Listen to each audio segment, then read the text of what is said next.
How's it going, ParaTruthers? Welcome to another episode of ParaTruth Reborn. This is a pre-recorded show on 107.7 FM New Orleans, 105.3 FM on the West Coast, and United Public Radio Network. My name is Justin, and today we're going to be doing a replay of an episode we did when we were ParaTruth Radio entitled Humans Are From Mars. So we hope you enjoy, and I'll talk to you in just a little bit. And today we're bringing a very fun topic, one that we haven't really discussed, but has been circling the social media. This idea pretty much came up from Justin, who received a TikTok from a friend, and we decided to run with it. And that question is whether or not humanity, or humans in general, actually came from Mars. Is Earth our natural home? We're about to find out. So I think without further ado, let's just jump on into it. Okay, yeah. So, Cat Ward, you guys heard her on our Halloween episode with us, and she's been on our worst episodes, by the way. Yeah. I'm kidding.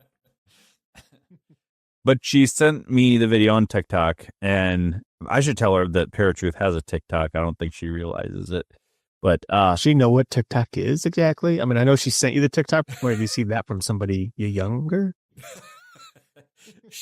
She's always commenting on my TikToks. So okay. She has somewhat of an idea. She's like, yeah, that's what a clock does, right? It's funny you say that because Shelly just mentioned the other day that she's too old for TikTok. And I'm like, yeah, there's people way older than you on TikTok. You're not too old for TikTok.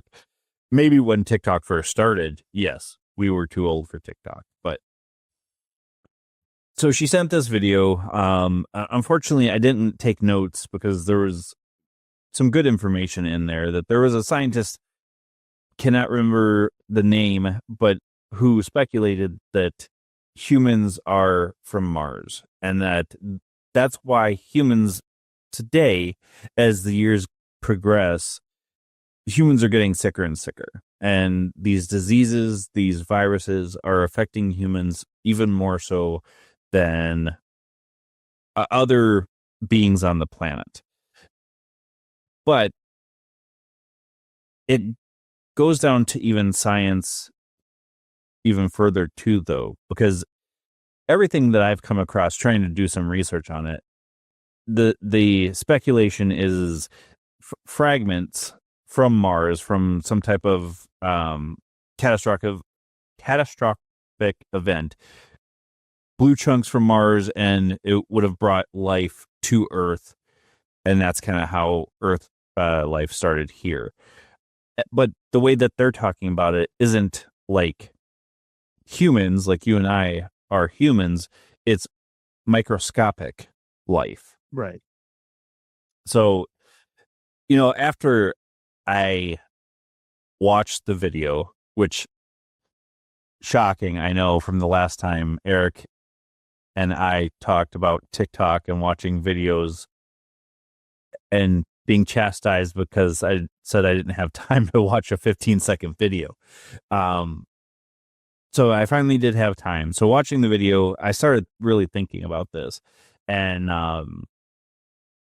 I guess, what are some of your thoughts, or did you come across anything that even hinted at humans themselves, quote unquote humans, coming from Mars? Yeah, no, I mean, obviously the only stuff that I found in regard to humans coming from Mars are pretty much, what I like to call back road websites. So these are websites that aren't, they don't have any grounding, right? They're not what I would call official.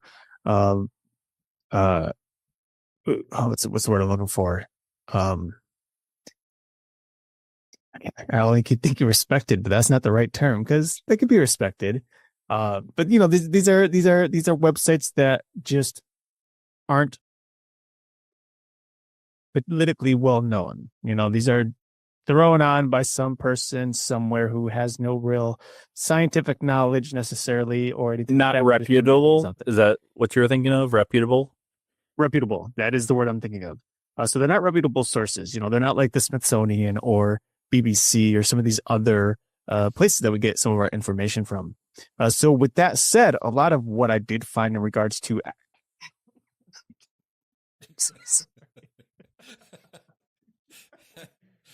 so I was just telling Justin at the beginning of this show that I don't talk at all during the day because I don't have a job in which I talk to people. So it's like when I get on here to talk, it's like there's dust in my throat and it gets clogged up as I'm trying to speak for the first time for the day. I'm sorry. But yeah, so a lot of the things that I saw was just coming from some of these websites that are more speculative or creating some sort of fantasy story based on what I was seeing. There was nothing real. There's no scientific evidence backing it up or anything like that. The most significant thing that I found was something you had already mentioned, and that is this idea that early on in the life of the planets, an asteroid struck Mars and basically threw up a bunch of dust and particles that attached to another piece of rock that made its way to Earth, crashed there, and then the bioorganisms kind of spread through the world and created life as we know it. Now, there's a lot of discussion as to whether or not that's possible, because, how can it be that life didn't already exist here? For example, why would it have to come from another place? Well, reading articles on BBC.com and the Smithsonian, I found that early on in the life of Mars and Earth specifically, Earth was pretty much just a vast ocean. That's all it was, right? We know that. That's scientifically proven. There was no land. It was just water. Mars, on the other hand, had both oceans and land, much like Earth does today. So it had a higher potential of creating life because there was a place for life to kind of grow and exist on land. So when that happened, when the asteroid hit and spit everything up, by the time it reached Earth, land was already starting to form, at which point Mars was starting to basically disintegrate under the giant catastrophic event, as you had mentioned, and they kind of flip-flopped. So Earth became this perfect hospital place, right? Something like Hospitable. Hospitable. Guys, it's been years since I've taken English. Okay, I know. So when they landed, or when the organisms landed here, there was a much greater chance for that life to kind of finally take on, especially because the Earth was warmer, closer to the sun, had everything going for it. All of a sudden, it was younger, and then it just kind of flourished from there. Now, obviously, there's a lot of conspiracy regarding whether or not humanity literally existed on Mars first, like you and I, fully grown, full knowledge, living on Mars. There's rock structures that people like to point to, like the face of Mars. I'm sure you've seen that picture. It's very interesting. There's a lot of debate whether or not it's man-made, made by some sort of extraterrestrials, or if it's just a natural rock formation. There's no real clue, which is kind of weird to me, considering we've landed how many, vehicles on Mars and have yet to go check it out and give significant info as to what it is. But yeah, I mean, as of right now, I'm seeing a lot more evidence in the scientific side of it, in terms of these bioorganisms compared to actual humans or some sort of alien being, if you will, that originated from Mars and then came to Earth. Right. Well, and in the video, they talk about, it really explains why humans are getting sick, even more so now as time goes on than early on, because more exposure to the radiation of the sun, being closer to the sun now, would explain the different things like cancer, some of the viruses that wouldn't have been on Mars are here. But, that part kind of evaporates a little when you think of if it's a microorganism that just came here, all of that would have originated on Mars because it's in a sense a part of Mars coming here, and if all of life originated on Mars, everything, including the viruses, everything would have originated on Mars too. Well, But I mean, yes and no, because I mean, you have to consider the viruses kind of create themselves. They just kind of appear depending on various things. In fact, one big thing that has been commonly spoken about on NPR radio is that as we see more and more of the Arctic ice melting, there's a greater chance of new viruses becoming known to us because they're locked away in the ice. So that, of course, could be, as you said, viruses that came from Mars or somewhere else outside of space, or based on the biology of the Earth, the perfect, structure, heat, cold, all that stuff can just manifest its own kind of viruses or mutations of viruses. I hate to talk about COVID on here on the show again, but that's one thing that we see with viruses. It's constantly mutating, right? We have like 3 or 4 mutations now, and the flu has done the same thing. Common cold has done the same thing. One thing I do want to mention, though, because you said, one of the big things that we're seeing about people getting sick is because we're closer to the sun, there's greater potential for cancer because of microwaves and, various types of UV light exposure from the sun. Right. Now we don't know, well, I don't know, I should say, exactly what the atmosphere was like on Mars. I mean, if it was anything like Earth, then it was probably very similar. But if it wasn't, one thing I know is that currently Mars has virtually no atmosphere. And so the amount of UV rays that are penetrating through the atmosphere that is on Mars is significantly stronger than here on Earth, even though Earth is closer to the sun. So that is something to consider, because I feel like, actually, I read this article, who is by NBC News, and we'll talk about it a little more, but it's more so about Mars colonists, people who are going to go, leave Earth to go to Mars, and how those people over thousands of years may actually change in appearance and in the way that they act and all that, just in their own evolutionary right. So with that said, one of the things that they talk about is a peculiar pigmentation of the skin. There's actually 2 views on it. And the first one is that, who is it? It was a person by the name of Carbrel said that because there's less light on Mars, and mind you, Mars is almost always cloudy, so you never get direct daylight. But because there's less light, they believe that it would be possible that the skin of humans thousands of years from now on Mars would become pale over time and their hair light toned. However, there was a second argument by a person named Solomon who says that the Martian atmosphere is thinner than Earth's, and the red planet has essentially no protective field, a magnetic field, and thus people living on Mars would be exposed to higher levels of cancer-causing radiation, even if they spent most of their lives indoors, and that pigmentation helps block the effects of radiation, and therefore the deeper the color, the better the protection, and therefore he thinks that people would become much darker skinned and darker hair on Mars than here on Earth. Even still, though, he said it's possible that life on Mars might yield people whose skin is pigmented by carotenoids rather than our usual pigment of melanin. Basically, carotenoids are the same molecules that give carrots their characteristics and color. And so there's a good chance that if people, spent thousands of years on Mars, their skin would actually turn bright orange. And they would just differentiate themselves from humanity in that way. We actually do see that with people that eat a lot of carrots over an extended period of time, of course, that their skin start to get kind of an orange pigmentation. So that kind of makes sense. With those people that are like in their 30s, 40s, and 50s who use fake tanning word too much. Yeah, the spray tanning is not good.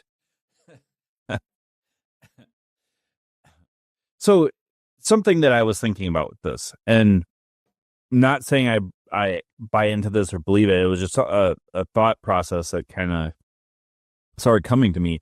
I started thinking about the Bible and how it talks about, creation to the end, and that maybe all of this that happened in the Bible actually had happened on Mars, and then we somehow were able to get here to Earth. So the Bible's already happened. Not saying that's true. I'm not even saying that I believe in it. It was just a thought process I started having. So Mars being dead now, we have came to the new Earth being Earth. So now we have a whole new history that's forming from it. I mean, that's interesting, and it's certainly a possibility, I suppose. I mean, how many times have we heard that history repeats itself, right? Mm-hmm. And that's not just in the paranormal, that's just a general life rule, I guess, that people have always taught us. So there is always that possibility, that every time one thing ends, it just restarts, that there really is no new, quote unquote, beginning. It's just the same thing at a different time. So, I mean, but yeah, it's certainly possible. I mean, we see a lot of stuff though within the scriptures that show like what people would consider extraterrestrial, right? The way they describe it, whether or not it is or isn't. I mean, I really think that the whole idea of God and the angels and extraterrestrials and aliens all coincide. They're all one and the same. And that's not to say that, God is an alien or a reptilian or something like that. But he's not of this world. He's not of Earth, right? Neither are the angels. They belong to a whole different, whatever place of existence. Difference. Yeah, and so it just an angel showing up or God showing up in the Bible is certainly an extraterrestrial event. And the way that people describe those events, they tend to humanize them. They explain them in the best way that they know how. Sometimes it's symbolic, sometimes it isn't. And it's not easy to tell which is which, which is why you really have to read, you have to read the Hebrew scriptures. You need to read the Arabic, the Greek, all that in order to take everything into context. So, to me, a lot of it is just a really big mystery still. Mm-hmm. Right. Well, and I had thought about this too, not just Mars, but what if humans came from a different planet, not necessarily Mars, and some of these cryptids that we see now also came from another planet. That's why we can't identify them in any way to a specific animal or animal type that we have here on Earth now. Mm-hmm. Well, so, I mean, that's certainly possible. It's so hard for me to wrap my mind around the idea that there are not just our planet, but so many solar systems and galaxies and otherwise with planets in them. And we're the only ones that happen to exist, right? The only life form. That doesn't make sense. Right. Especially with so many suns out there.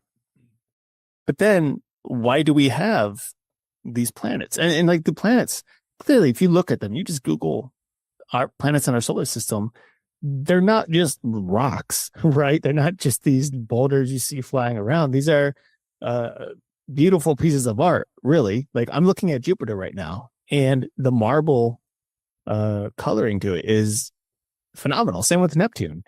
So I feel like, I don't know, I feel like there has to be more to it, though, than just simply being these structures that are there for us to look at and enjoy. Now, what their purpose is exactly, or was, or will be, who knows, Right. Well, and a lot of scientists have speculated that a lot of the solar systems that we can see, like with the Hubble, are actually probably already dead because of light speed catching up to us. We're seeing several years ago compared to current time. Mm-hmm. And that could be one thing in and of itself, but also that would also make sense too, that maybe human life didn't originate on Earth. And here's my thought process on that.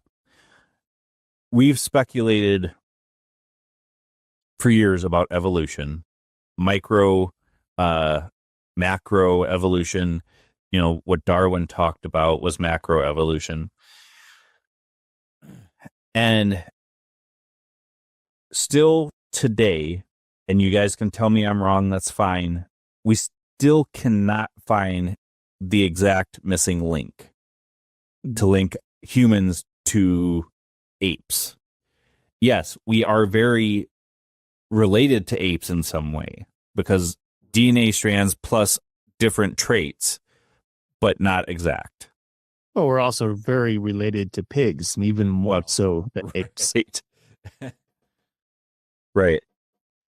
And so that really begs the question, you know, if you look at the scriptures, obviously the scriptures say we were just put here.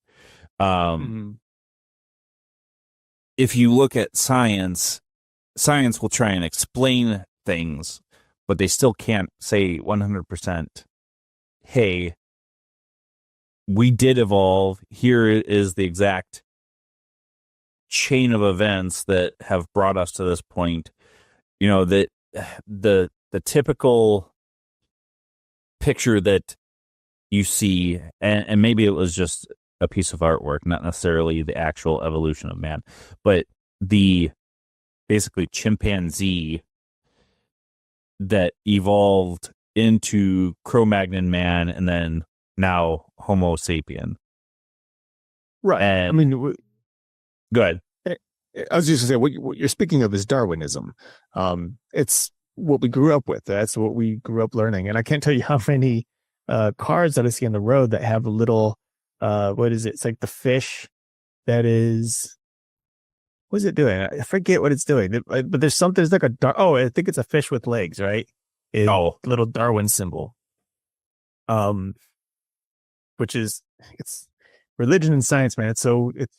It's so funny how petty they both are because, you know, we see, I see these little fish with feet on them that's for Darwinism. But then I see these Christian symbols of the Christian fish, eating a small version of the Darwin fish. He's like, why? Anyway, you're right. You know, they're regardless of how much science tries to push this idea of macroevolution, there's no significant evidence to prove that we developed from a fish. You know, it doesn't make sense. Logically, it doesn't make any sense at all. For a fish to just be like, oh, I'm going to hop onto the land and maybe I'll just keep breathing for years and years and years until evolution takes its, you know, course. Fish weren't meant to breathe air. I mean, this is like a dolphin or something like that. Of course, we have reptilians like alligators and, you know, whatnot, but it's very different from what they're trying to claim. And we know that there's very different branches of humanity. That's a fact. And there was a point in which we branched off from the others, like the Neanderthals, for example. The modern Homo sapien once lived with Neanderthals, but the Neanderthals couldn't keep up, and the modern Homo sapien just continued to move forward. And we have humanity as is today, while all the others went extinct. Now, where is that difference? Like, where did it curve? We don't know. You know, we don't know if it's evolution. We don't know if there are two different types of races that, you know, eventually just started going off their own way, because it's kind of how life works, you know. So, you know, I don't know. It's I definitely agree with you, though. I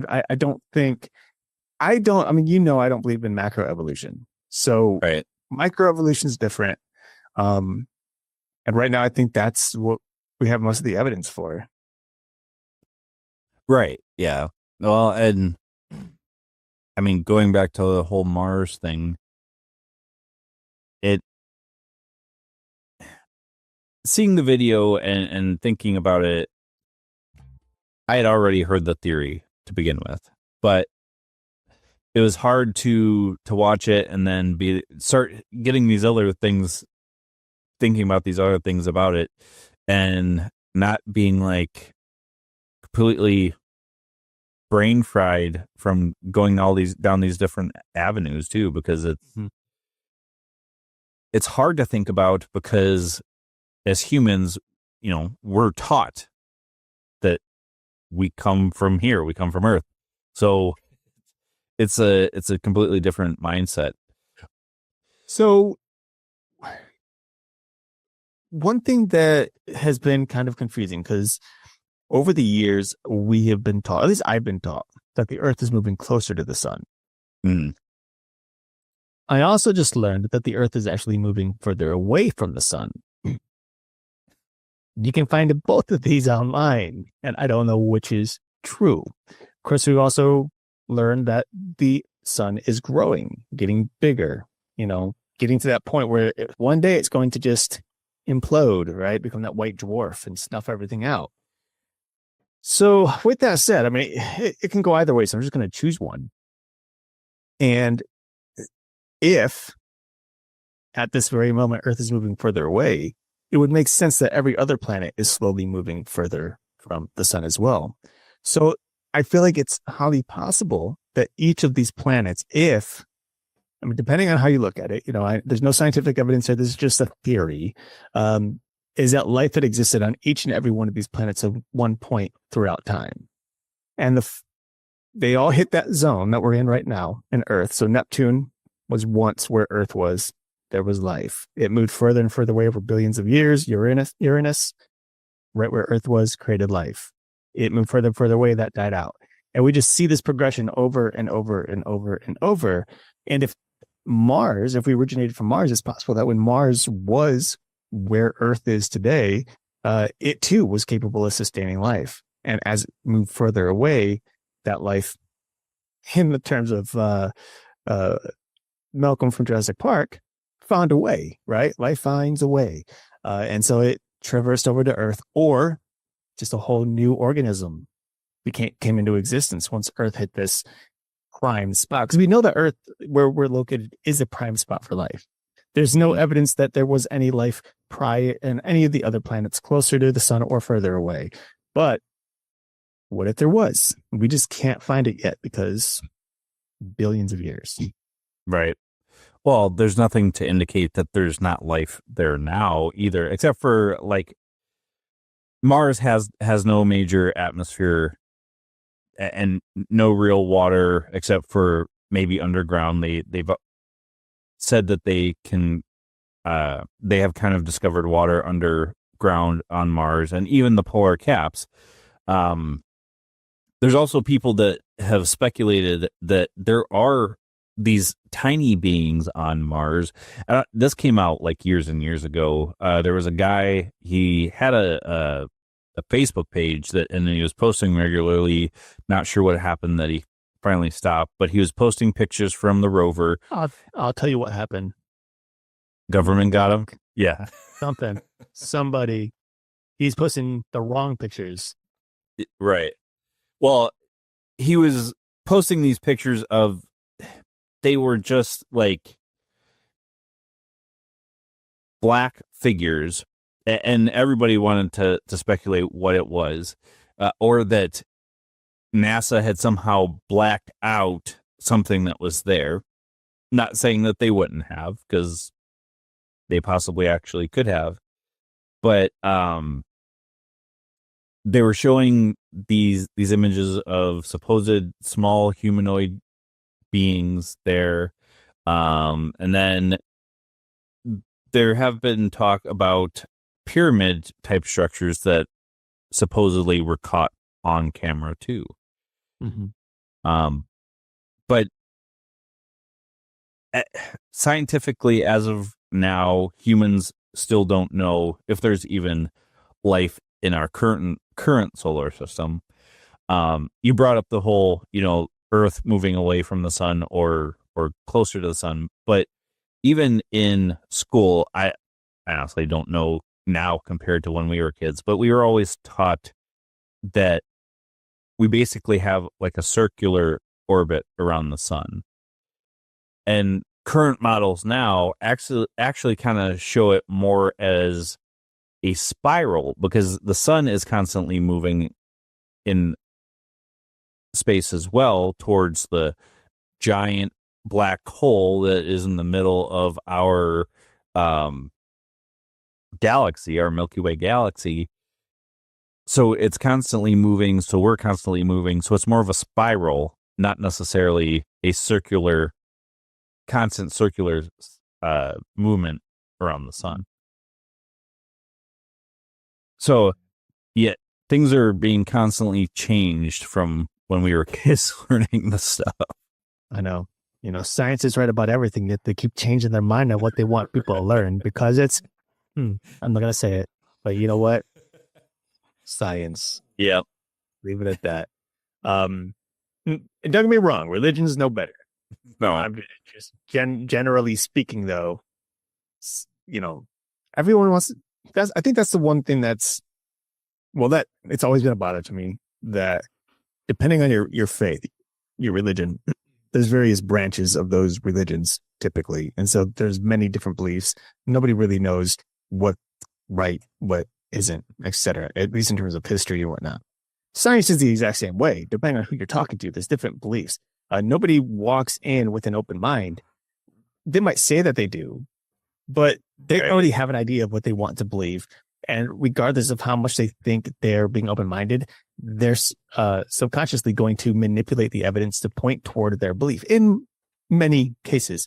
What I think is interesting is, science always states something as a fact when they believe it to be a fact, and then later find out that they were wrong. And now they change it. And it's like, oh no, this is the truth, which is ridiculous, because it's like, okay, it's like crying wolf. This is the truth. Oh wait, no, that was wrong years ago. This is the truth now. Oh wait, no, that's not right either. There has to be a point where science comes out and says, in our current model of what we know, this is what we believe. This may change in the next 10 to 20 years as more evidence comes forth. But they don't do that, because many people within science is very prideful about the science. And we know a couple of people like that, even within our own family, who are 100% argumentative over the science and the lack of anything outside of it, whether that be spiritual or intelligent creatures of some sort, not of our earth. Right. Well, and I mean, science doesn't want to say, we haven't gotten to the point that we know all of this for a fact, but like you said, why can't we just say, as of science that we have discovered for now, we are confident in saying that this is what things are.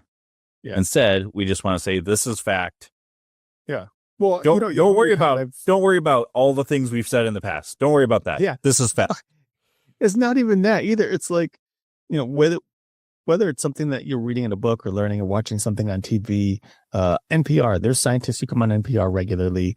When they're hit with the question, regardless of what that question is, if it's a question that they don't know the answer to, they beat around the bush and they circle and come back to a statement that they already previously made that has nothing to do with the question that was asked. And that's because for some reason, scientists, or not all, but many scientists, have difficulty saying that they don't know. Because they're know-it-alls. They want to be know-it-alls. They want to be, oh no, this is fact. You're right. They're big-headed. But it'd be nice to it's nice, in my opinion, when someone, scientist or otherwise, who's a specialist, who knows that there are facts, and those facts aren't always 100%, legitimate, where they can come up from a question and be like, you know what? I don't know that answer. There's not enough scientific evidence to say that it's, true, but I can't say that it's not true because there's no evidence. They don't do that though. They just kind of beat around the bush. Right. Well, I think that's pretty much all we can say. What are some of your final thoughts on humans coming from Earth or from Mars? Well, so here's something that I wanted to go into, and it actually, the theories that I came across are oddly in alignment with the past of what we know of humanity, the Neanderthals, for example. So, I was doing my research, and I had already mentioned one thing. I talked about the skin pigmentation earlier. If humans were to go to Mars and be there for thousands of years, there's a chance that their skin would start to change, the color of their skin, to help protect them from the sun. Right. Or lack thereof. Well, that's not the only difference. Something else that is speculated is that as humans spend more time on Mars, because of the lack of gravity, there's a higher potential that the skeletons of humans will become larger. They'll become bigger. The bones become more protruded in the forehead, especially. Think of that. Neanderthal has a bigger brow. It's believed that because of the less gravity, they'll be able to take an evolutionary step forward, because the bones will have to be, they won't have gravity weighing down on them. So they'll have more room to grow. But also, because there's no gravity, meaning the bones themselves, like here on Earth, when we walk around, just walking with against gravity, pushing against gravity. When you think of weightlifting, you're pushing against gravity, really. You're building, you're building bone stability, bone strength. The bone's getting thicker, it's getting stronger. On Mars, or a place that doesn't have gravity or as much gravity, you're not going to have that same resistance. So the bones will get bigger, and they'll have to, in order to protect the bone from fractures. So when you think about that, and you think about the Neanderthals and early humanity and the other branches of early humans, they were, in some cases, bigger. In some cases, their heads are larger, which is a big thing here, especially according to the theory that women, especially on Mars, will have larger heads than they do here on Earth. Babies that they have, they likely won't be able to have a regular birth. They'll have to have C-sections on Mars, because the bone structure of babies will be much larger. And therefore, doing a C-section, the head will be bigger. And that's something that they're already seeing around here on Earth, is that women who have C-sections, the child tends to have a larger head, because it doesn't have to squeeze through.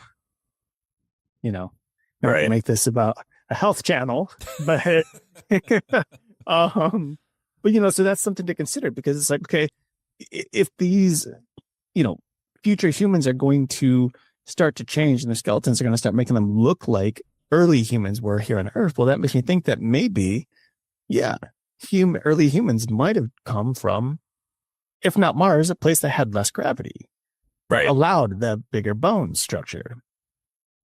Another thing that I wanted to mention, which has nothing to do with this, but it does have a lot to do with what we know about alien technology and early technology. Think of the myths behind Atlantis, right? The lost city of Atlantis. Think of the pyramids, how for years people said there had to be some sort of technological advancement in Egypt, early Egypt, in order to make the pyramids the way that they were. Well, according to this article on CNBC, I gotta find it. Here we go. This guy named Solomon said that, generally speaking, about the changing appearance of Mars colonists, that's basically impossible to say whether or not they will necessarily look different, but what will likely be different is the technology that they use. They ended up saying that people on Mars will probably be aggressive in genetic engineering and self-modification, basically body part and organ enhancement and or replacement, to the extent of embedding various monitoring and repair devices and taking a cyborg-like path. this will be a very technology forward cohort advancing far behind what we currently know here on Earth. On top of that, as they spend more time separated from us and they distance themselves in terms of their humanity, there's a likely chance that their dialect will change as well. And there will be a point in which we don't recognize them as being human, even though they are. So now this jumps to other aspects of everything we've talked about over the years in terms of to extraterrestrials and technologies. I know we've talked about, like, did humans come from, like, are aliens? And I'm talking about, all the various types of aliens that we know in outer space or believe, how maybe they are future versions of ourselves. And here we see in a theoretical, science-based opinion that, yeah, if humans were to leave Earth and go somewhere for hundreds, thousands, millions of years, whatever, there's going to be significant changes to their bodies, to their minds, to their dialect, to their technology. So it's all kind of to me, it all comes around full circle. It's very intriguing. Yeah, for sure. And that opens up a whole other can of worms. Well, and how many times that have we seen as of recent that the UFO, you've even brought this up about, like, how UFOs are possibly portals, but I've heard this theory very recently from several different people or sources saying that the UFOs that you're seeing aren't extraterrestrial. They're humans from the past coming to check on us. Or, I'm sorry, humans from the future coming to check on us in the past. Which gives us this idea of time travel. Right. And again, that opens up a whole other can of worms as well. But maybe we should just turn this into a series, this episode. Talk about these other two things that open up cans of worms next week and the week after. Now we not only do we have the over the campfire, down the rabbit hole, now we have the can of worms. See? Well, I mean, that doesn't have to be a thing, but we can easily continue on with this discussion instead of putting it off for months on end. Oh yeah. Hey, remember a few months back when we were talking about this? Well, let's talk about time travel, and let's talk about, all these other aliens actually being human, future versions of humans. Yeah. Yeah, we can absolutely continue on next week. I guess personally, I don't know what to think about the whole humans coming from Mars thing. We have that book, Men Are From Mars, Women Are From Venus. It does make me question a lot that humans aren't from Earth. And that goes well beyond just speculating the whole Mars thing, but it does bring up a lot of interesting thoughts. And do I believe it? I believe it's possible. Can I say with 100% certainty? Not really. But what are your kind of some of your final thoughts about the whole Mars thing?